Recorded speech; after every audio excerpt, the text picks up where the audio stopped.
Anchors up, sails at full. Welcome to the Sloopcast. How are you doing today, Kyle? Doing all right, Jared. How are you doing today? You know, I'm not going to complain. I'm not going to complain. I'm going to turn myself down a tad, though. I think that should be about right. Hey, Kyle, go ahead and just say hi to everyone again for me. Hi, everybody. Hi, everybody. Hello, Dr. Nick. All right. Yeah, that's I just redid all the audio. So I might, if Kyle and I aren't quite even, I'm gonna work on that. So bear with us on that. But while we do that, Kyle, we're also gonna talk a little bit of recruiting. We're gonna take a deep dive into the 2024 class. There's been good news here. There's been bad news here. We talked about the 2024 class on a couple occasions in the past, so this is not our first trip into 2024 land. We talked a lot about the quarterbacks just a few episodes ago. The name of that episode, I believe, was something about Raiola, because Raiola just decommitted, and we were talking about who might replace him. We'll get into that a little bit again today. Jared's 10-meter recruiting dive. Do I look like a European? Don't answer that. I don't know what a meter is. What am I, Canadian? Roughly 3 feet. See, now I get that the joke is that that's not very deep.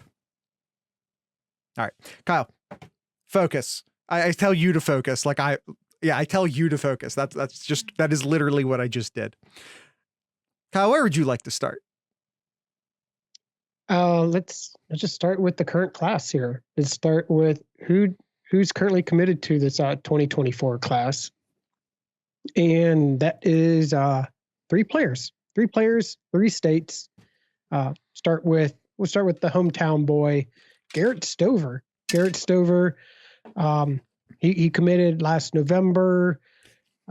He's a top 200 national prospect. And then you also have Ian Moore out of Indiana, a top 60 prospect, an interior offensive lineman. And as well, I mean, you can't, what's a recruiting class, Jared, in recent years without a top wide receiver? And we're talking about Jeremiah Smith out in Florida. Yeah, and this is just the latest feather in the hat of Brian Hartline, who, by the way, was just promoted the offensive coordinator, deservedly so. Fry, everyone keeps saying Fry is now the run game coordinator. I swear he already was. Maybe I'm crazy. Maybe I'm clairvoyant. I don't know. I swear he already was, but everyone's like, oh, he's the run game coordinator now. And I was like, oh, no shit. I thought he already was. But yeah, Jeremiah Smith, huge pickup for Ohio State. They said something like that. Yeah. I don't know. Garrett Stover, obviously, by the way, some of you are like, oh, is that his brother? Well, it's his cousin. We have 2 Stovers on the team now. They are not brothers, but they are obviously related. Maybe not obviously, but yes, your suspicions are true. They are of the same Stovers. And did you talk about Ian Moore, Kyle? I did, yes. Cousin, brother, same difference. Not in Ohio. Kentucky, West Virginia, not in Ohio. Yeah, those are the 3 commits right now. Like I said, Dylan Raiola did decommit a few weeks back. We talked about that in a lot more detail in a building blocks episode a few weeks ago. So if you want us to get into detail on that, just go listen to that episode.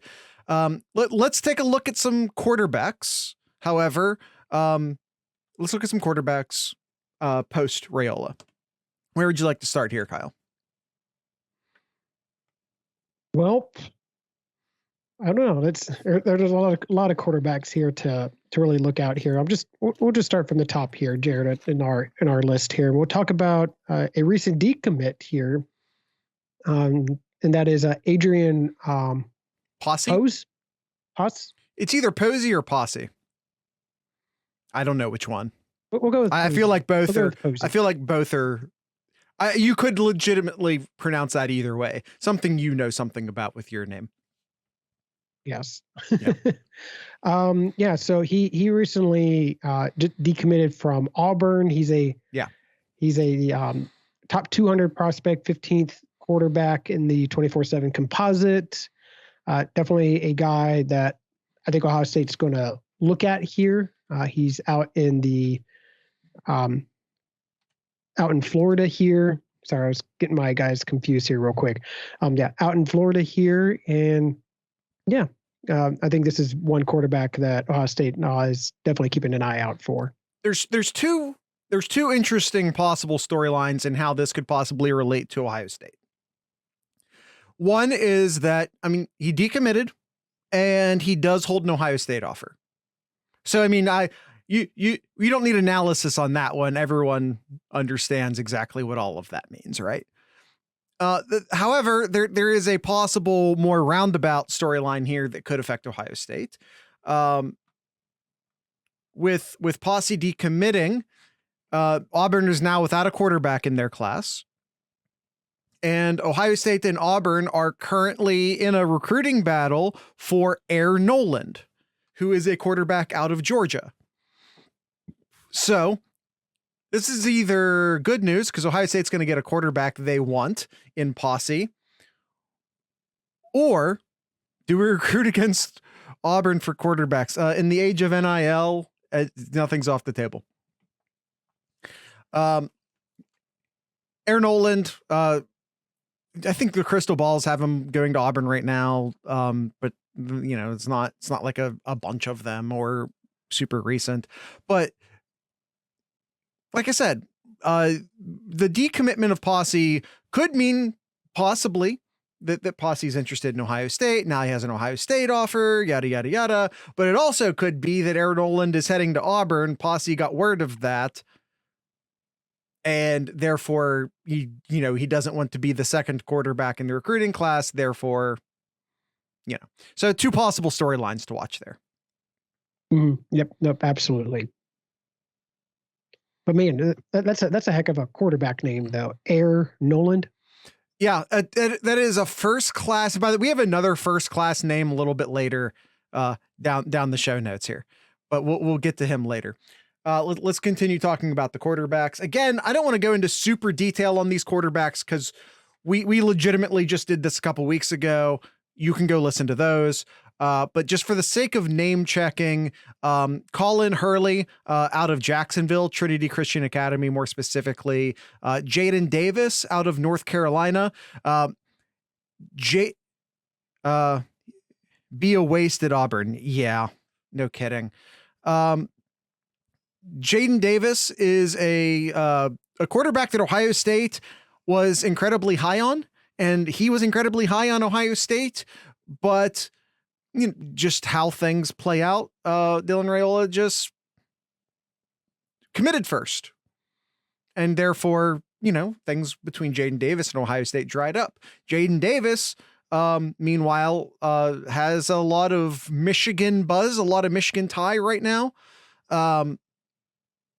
So between the job opening up at Ohio State and the coaching situation at Michigan, possibly maybe being in flux right now, that could potentially open up the door for Ohio State and Jaden Davis to resume communication and maybe get back in on that.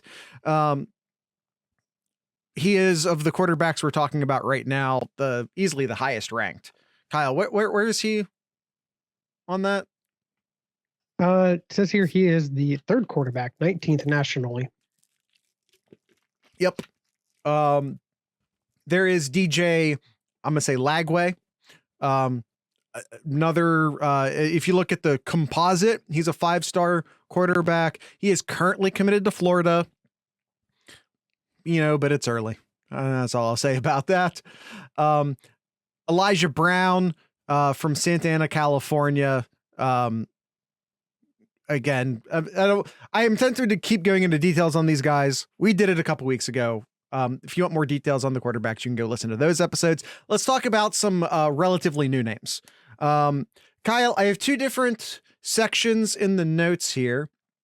One of them are Ohio kids, and one of them are national kids. Where should we go first? Let's stick with Ohio.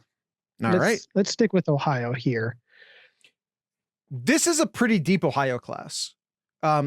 Especially Ohio kids are always behind in the ratings because Ohio the Ohio Athletic Association's garbage, and they actively work to minimize player development and minimize the ability for players to be seen. The restrictions on the camps, the Ohio High School Athletic Association is that the correct name? It's a long name. Am I saying all of those words in the correct order? It's a joke. It's terrible. It sucks. And it does cause a lot of Ohio players, one, to not develop to their full potential, and two, lag behind in these ratings. So you have that's why you see a lot of Ohio kids come up later in the rankings because of the Ohio High School Athletic Association rules. It's very difficult for these players to go and participate in camps is the long story short of it. Mm-hmm. Yep. And by the way, they're getting worse. In case you're hoping or wondering if they're getting better, they are getting worse. So dumb. Let's start with the pair of Glenville athletes here. All right. Talking about Bryce West and Demarion Witten, two really stellar athletes out in the Glenville High School. Yeah, the Glenville pipeline is back. It is officially back. And so glad for Ted Ginn Sr. to get that state title. It meant so much for the school, so much for the city of Cleveland there. Yeah, and for him to have left and been able to come back, it's fantastic. Anyway. Bryce West is a cornerback, top 100 player, as Kyle pointed out, out of Cleveland, out of Glenville. This feels like an Ohio State gimme. I feel like it is just if Ohio State does not get Bryce West, he's either A, just not interested, which is not the case. You will sometimes, especially in the Cincinnati area, it seems, or in the Toledo area, it seems, have a kid who's just not interested in Ohio State. And if they're just not interested, then they're just not interested. So that happens sometimes, but that is not the case with Bryce West. It's nice for Ohio State to potentially go and get because cornerback is not a place where they've been recruiting fantastically recently. Just feels like an easy layup win right in the back door of Cleveland, which, that's Ohio State's second home is Cleveland. Like, it just is. Ohio State's incredibly popular up in Cleveland. All right, let's see. Same for Demarion Witten. He's an athlete, 6'4", 215. We're not 100% sure where he is yet. Maybe he's a defensive end. Maybe, it's not 100% sure where he fits yet, but a great athlete regardless of any of that.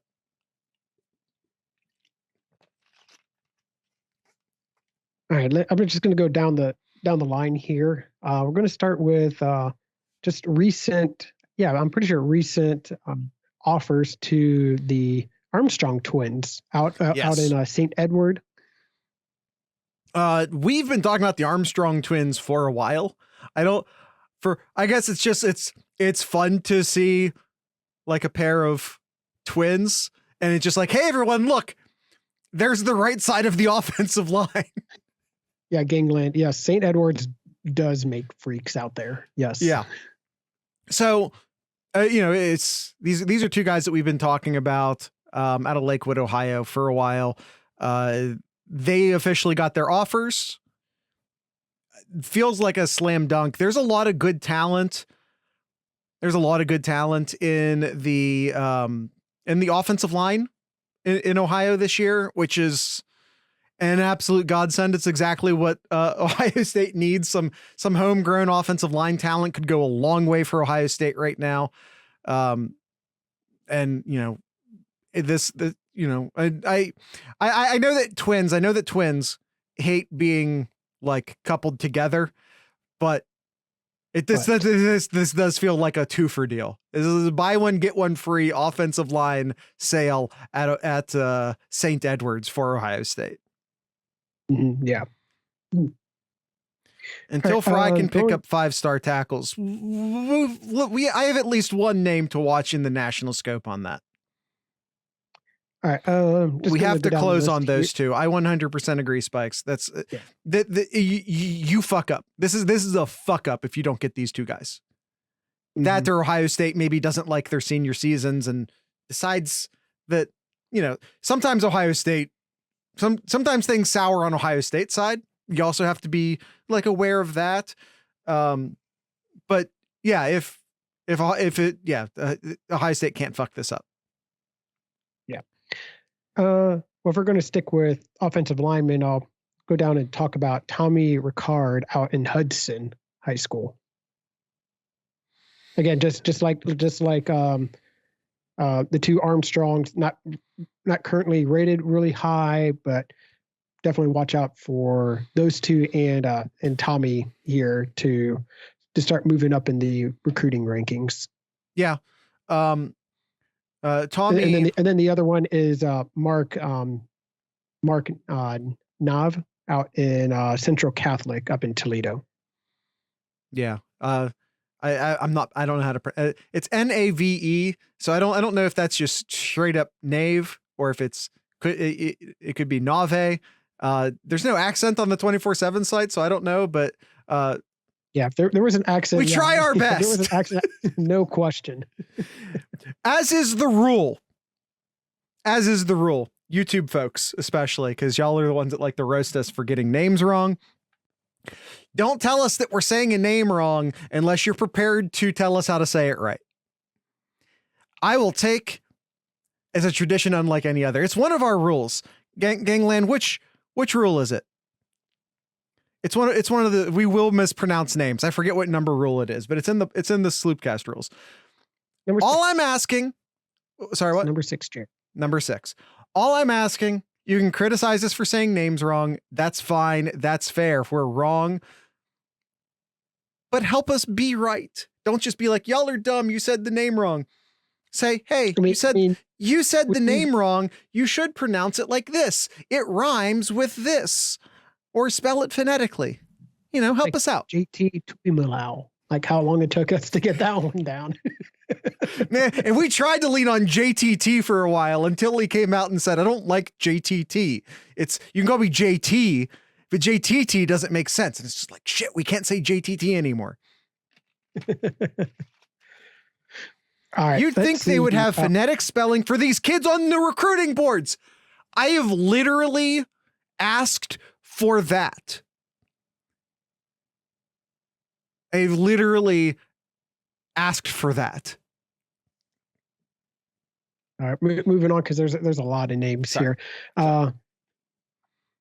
Elis Rudolph down in Taft High School in Cincinnati, a edge rusher here, ranked 15th best edge rusher currently in the 2024 recruiting class here. Another names to keep an eye out for is Aaron Scott out in Springfield. Another offensive lineman I missed out on here, Jared, is William Satterwhite out in Archbishop Hoban in Akron. Yeah. Again, all of these are great pickups, especially for in-state kids. And as we said, the in-state kids always are behind in the recruiting rankings. But you could build a really nice recruiting class out of purely Ohio State offensive linemen.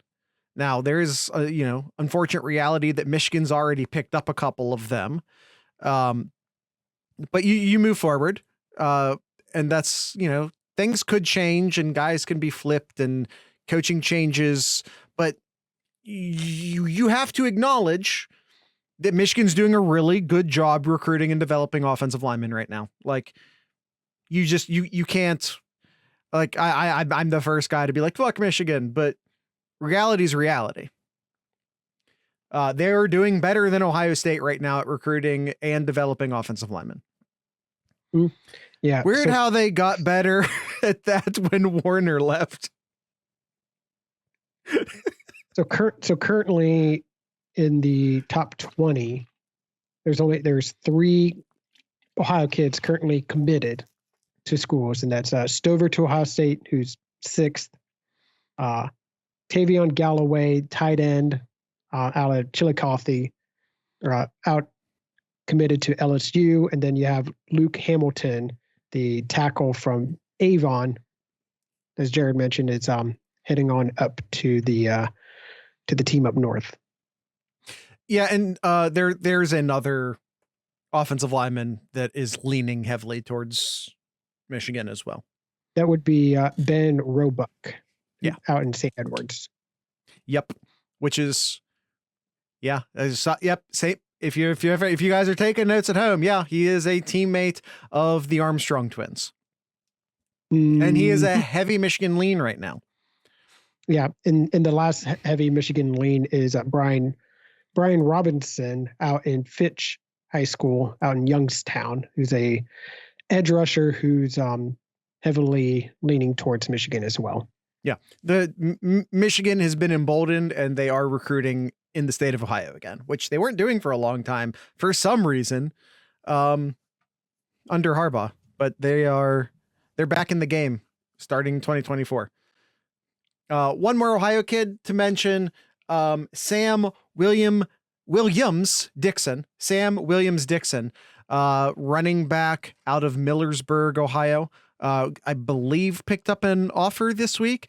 If you look at the recruiting numbers, the recruiting rankings, they aren't strong yet, but I'm not going to say it for a 4th time. We know why, but if Ohio State's throwing a scholarship offer at him, then you have to trust that they like what they see out of Sam Williams Dixon.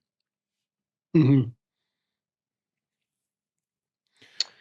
Okay, I think those are all the Ohio kids. Let's move on to the national kids here. All right. So we're going to start with one of, actually, a lot of these are really top recruits here, but we'll start with I think the days, just real quick, I think the days of Ohio State building a decent base in state and then plucking high 4-star, 5-star guys nationally are coming back. A lot of that has to do with NIL. A lot of that has to do with the fact that Ryan Day was already doing that way more than Urban Meyer was doing it. So this is sort of if you're looking for stability in recruiting right now, which I think everybody is, recruiting's chaotic right now because of NIL, because NIL is completely unchecked at the moment.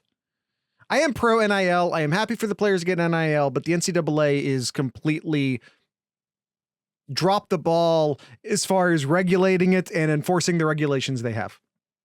This is not a secret.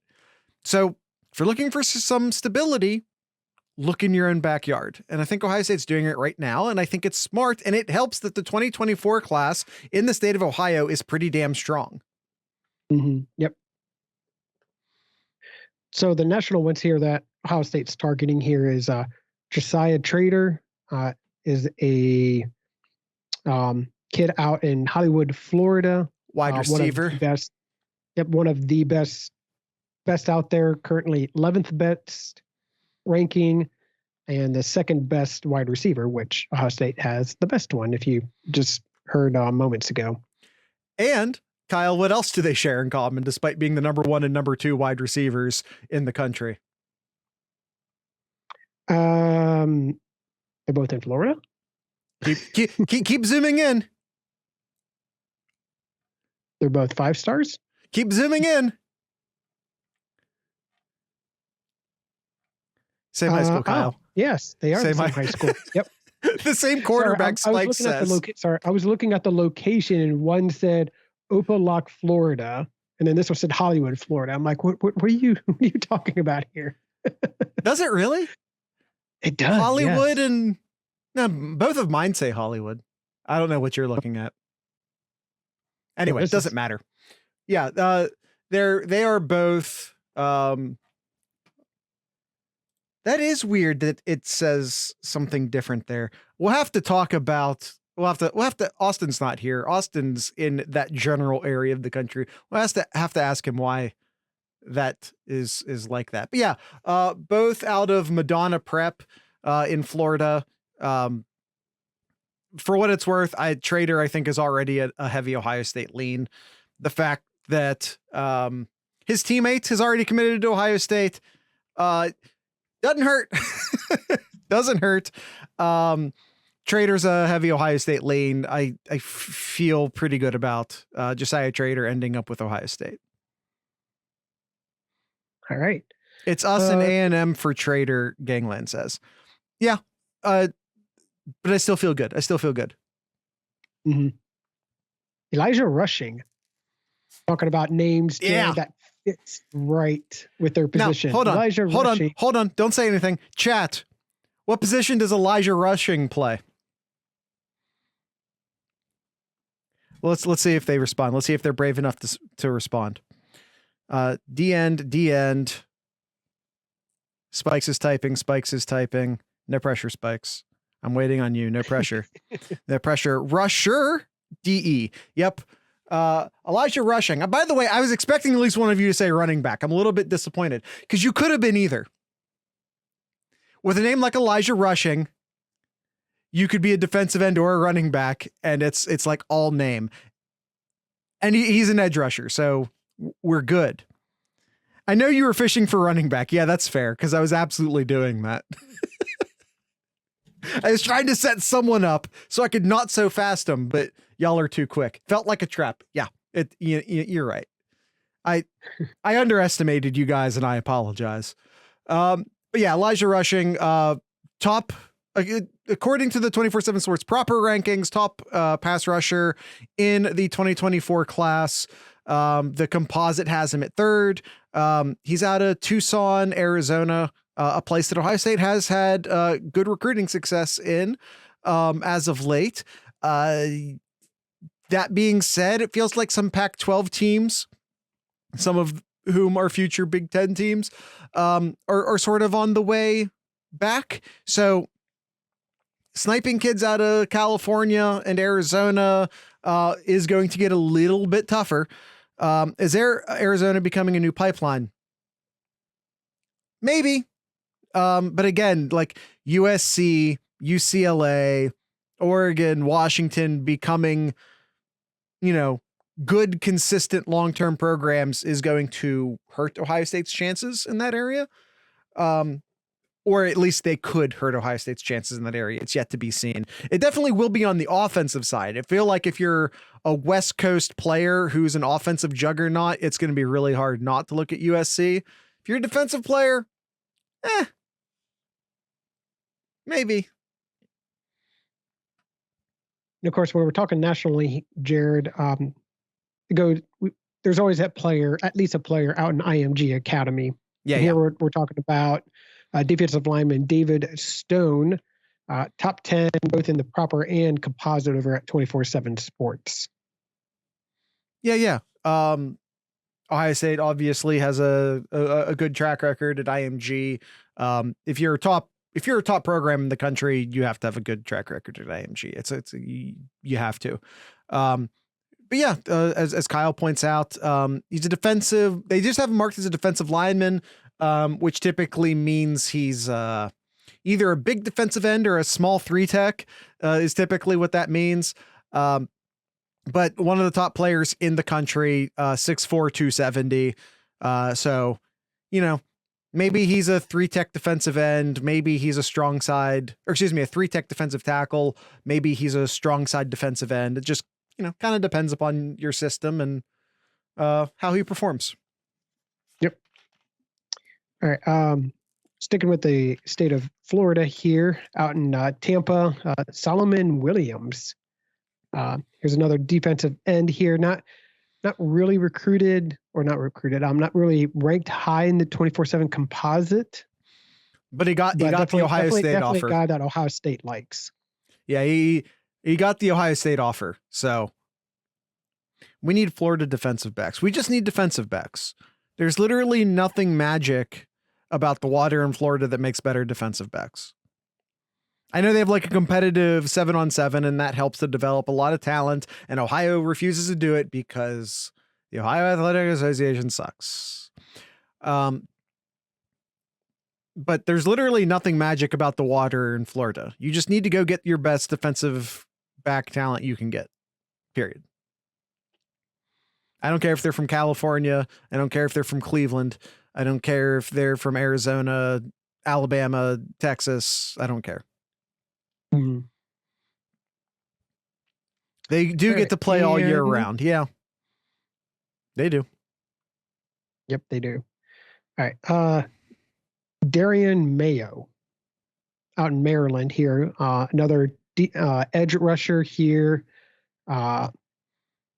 Again, kind of like Solomon Williams, not a highly rated guy currently right now, but definitely a guy that Ohio State really likes.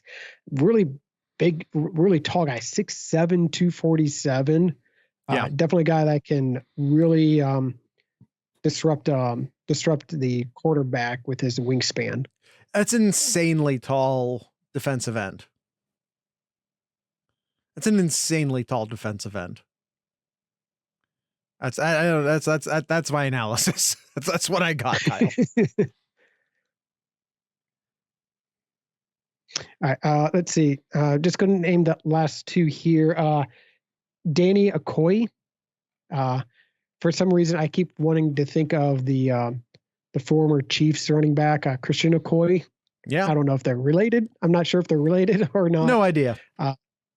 Danny Okoye out in Tulsa, Oklahoma. An edge rusher that Ohio State has offered, as well as Williams Nwaneri. Nwaneri? Yeah, I'll go with Nwaneri. One of the best defensive linemen in the country, 17th in the composite, and the third best defensive lineman. Yeah. Back to Okoye. I'm pulling this from Buckeye Huddle, from our friend of the show, once guest star, Alex Gleitman. Again, Danny Okoye. In our Scarlet and Grade episode, I forget when it was, I took Ohio State fans to task for being shitheads and for being narcissistic and for being partially responsible for scaring off recruits, and everyone, no, people didn't respond kindly to that. If I'm being honest, they didn't respond nicely to me criticizing Ohio State fans. Here is a quote from Danny Okoye.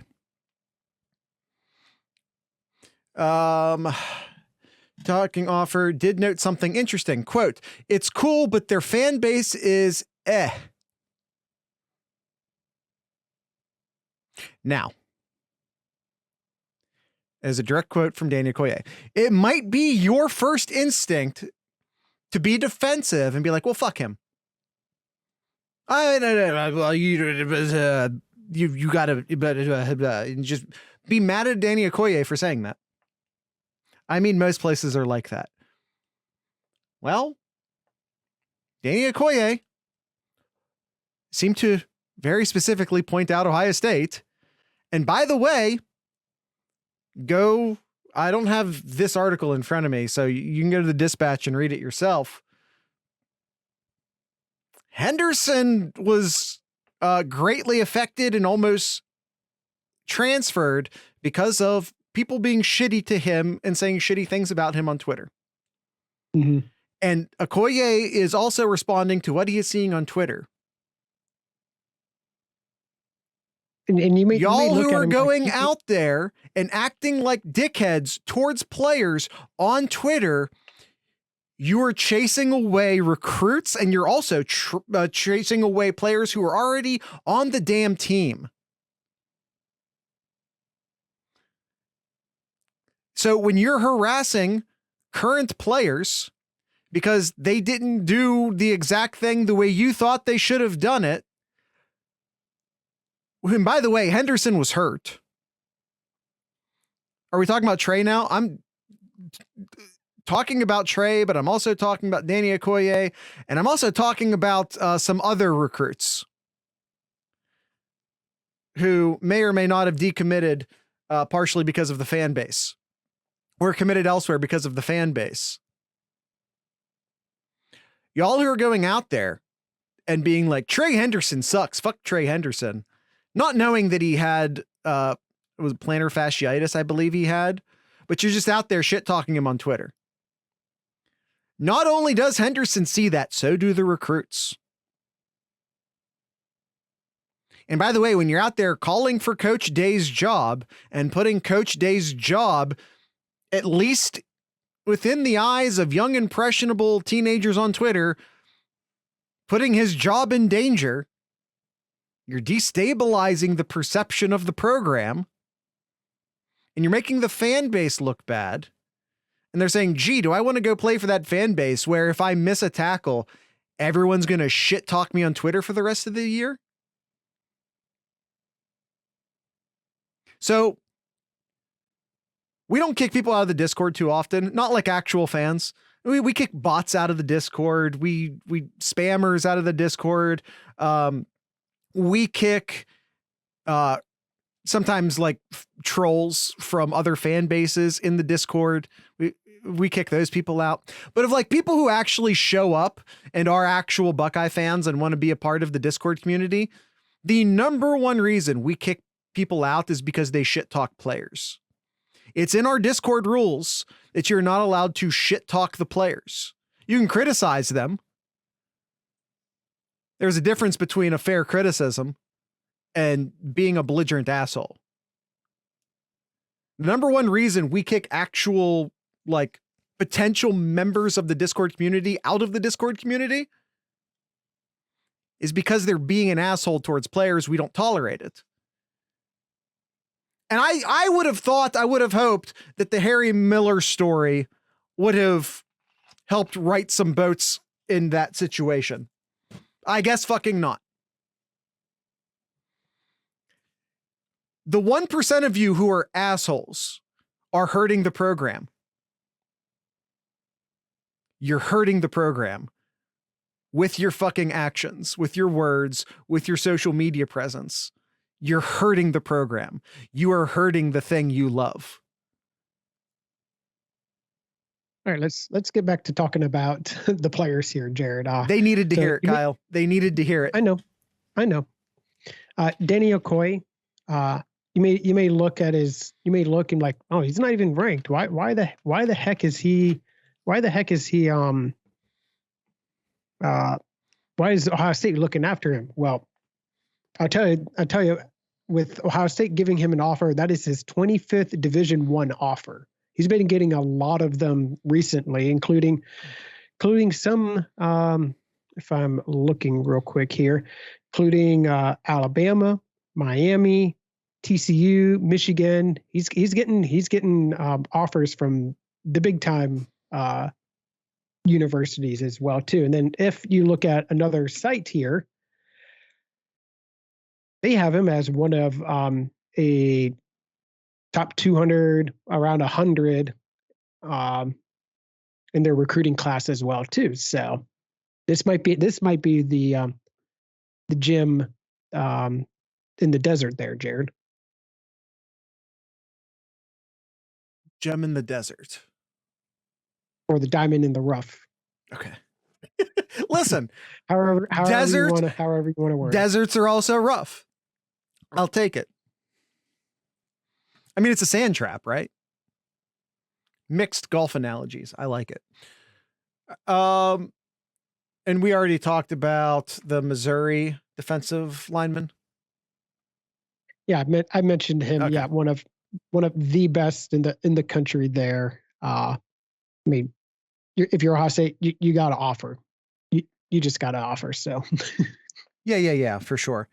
I thought for sure I had another name to bring up.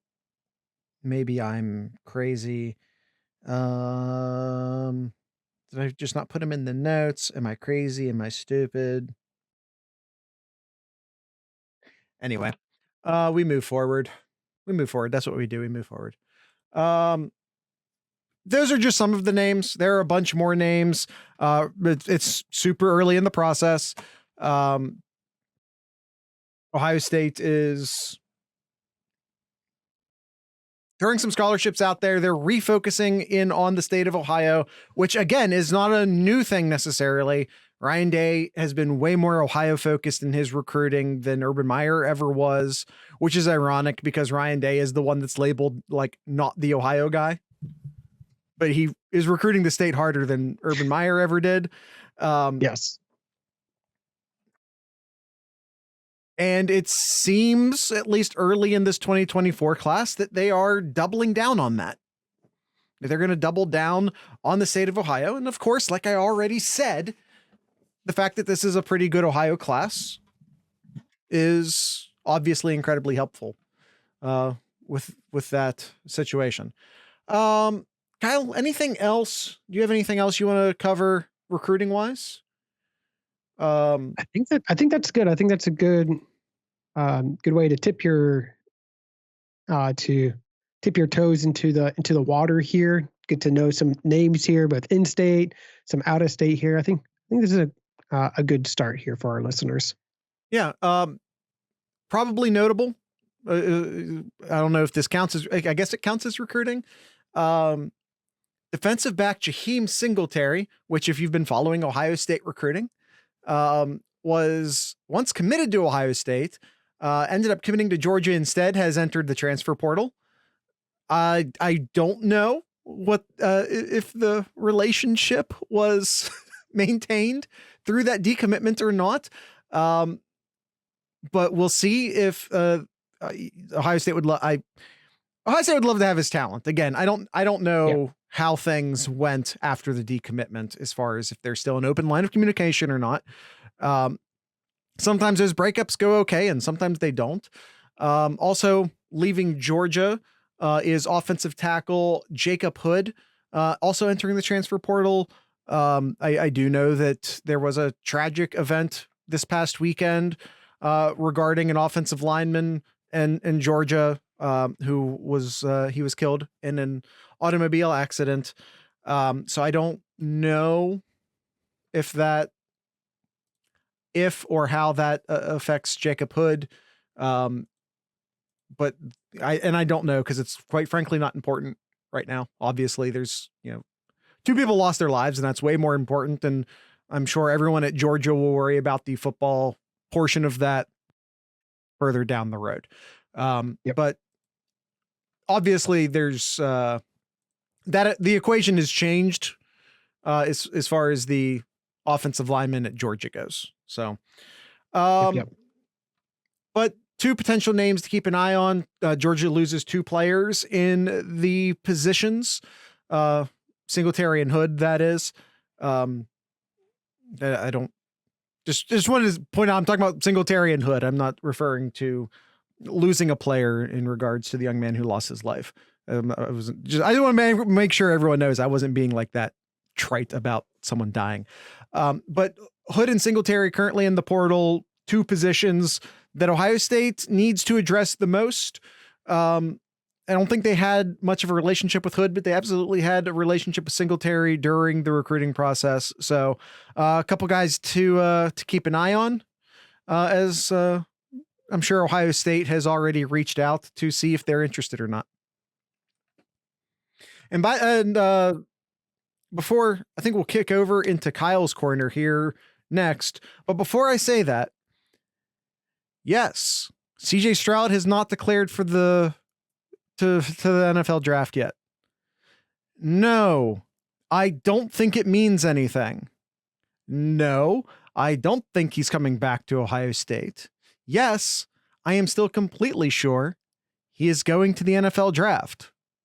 No, he's not playing with your emotions. He's not stringing you along. Not everything is about you, Ohio State fans.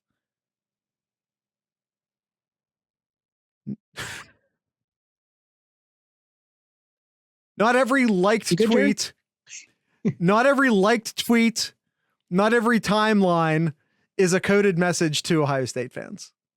He's just a young man figuring out his shit. As far as his agents are concerned, that's the rumor I heard anyway.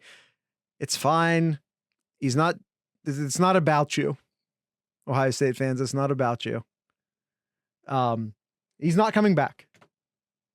He's going to the draft because of course he is. He could be the first overall pick. He could be. I expect the Bears to trade out for what it's worth. I don't think the Bears are going to pick him, just so we're clear. So yeah, that's it. Kyle, do you have anything in Kyle's corner?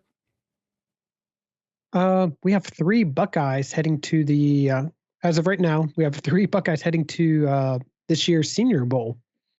Zach Harrison, DeJuan Jones, and just announced Ronnie Hickman. There you go. What's up with JF1? Nothing. What's that? No, I was just reading chat. Zach asked, what's up with JF1? Nothing.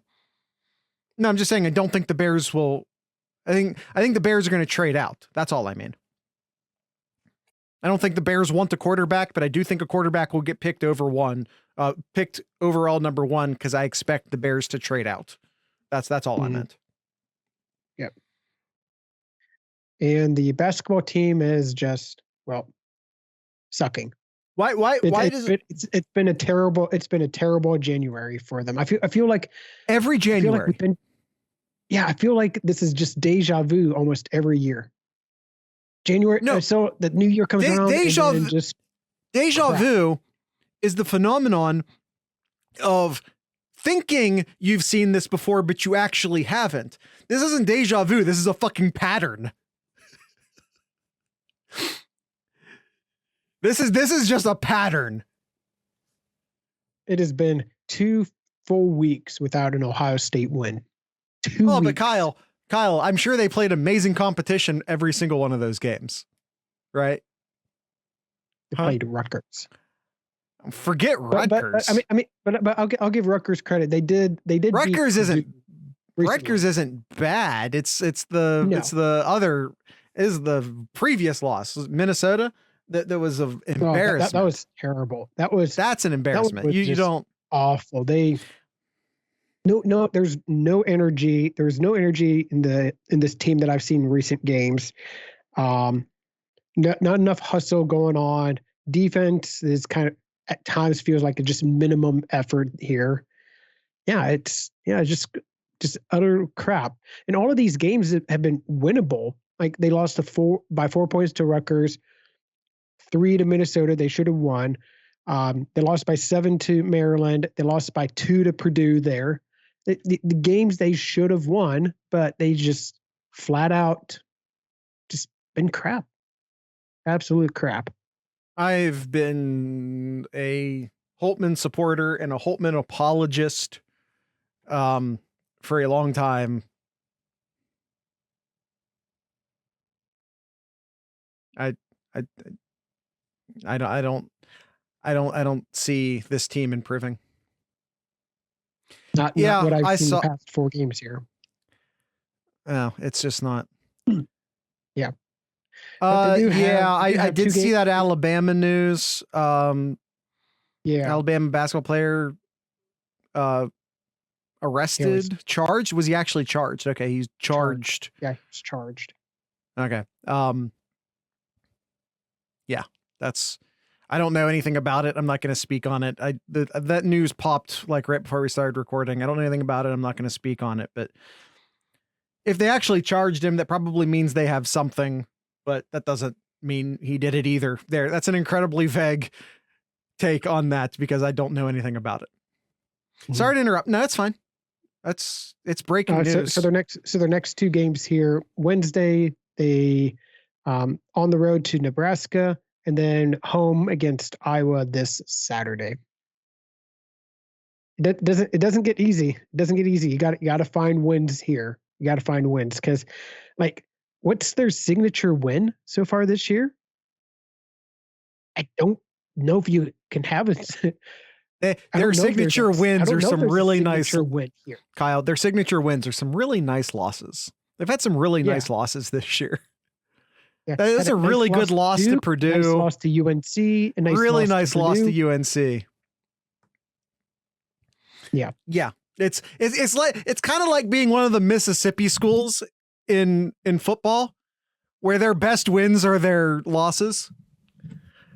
Oh, why is Ole Miss ranked so high? Well, they didn't lose that bad to Alabama. Yeah. That's why I said football right now.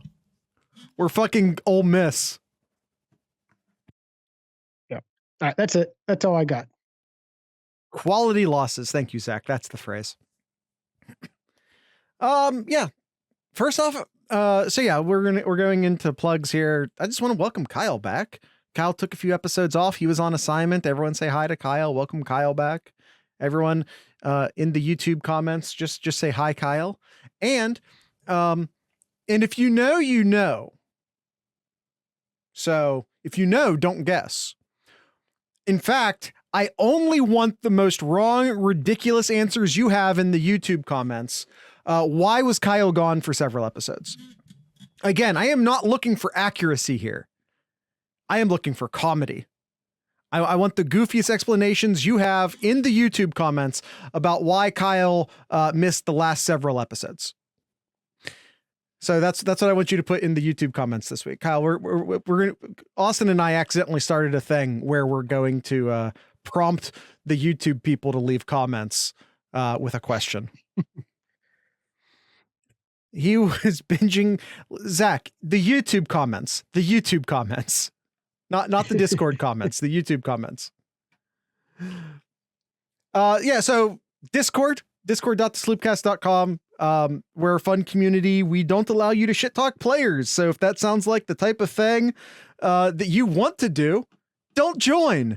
If it sounds like the type of place you'd like to join because we're adamantly anti-toxic asshole, then come join. We try and keep a clean Discord server. YouTube. Yeah, we already did the YouTube thing. Leave a comment. Where was Kyle? Why was Kyle missing for several episodes? You might miss a few more episodes. We don't know. Listen, let us know in the YouTube comments. Where's Kyle been? Where in the world was Kyle? It wasn't San Diego. That's a hint. That wasn't San Diego.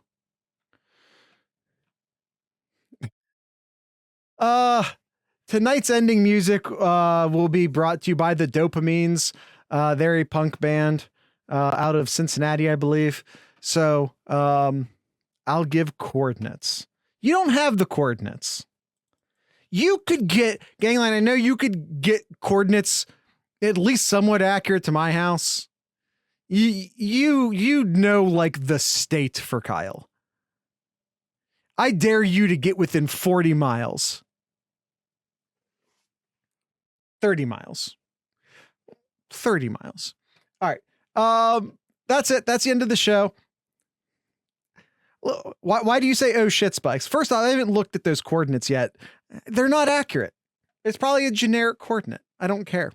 He just dropped numbers in the chat. Whatever. I'm not impressed. Look at them, Jared.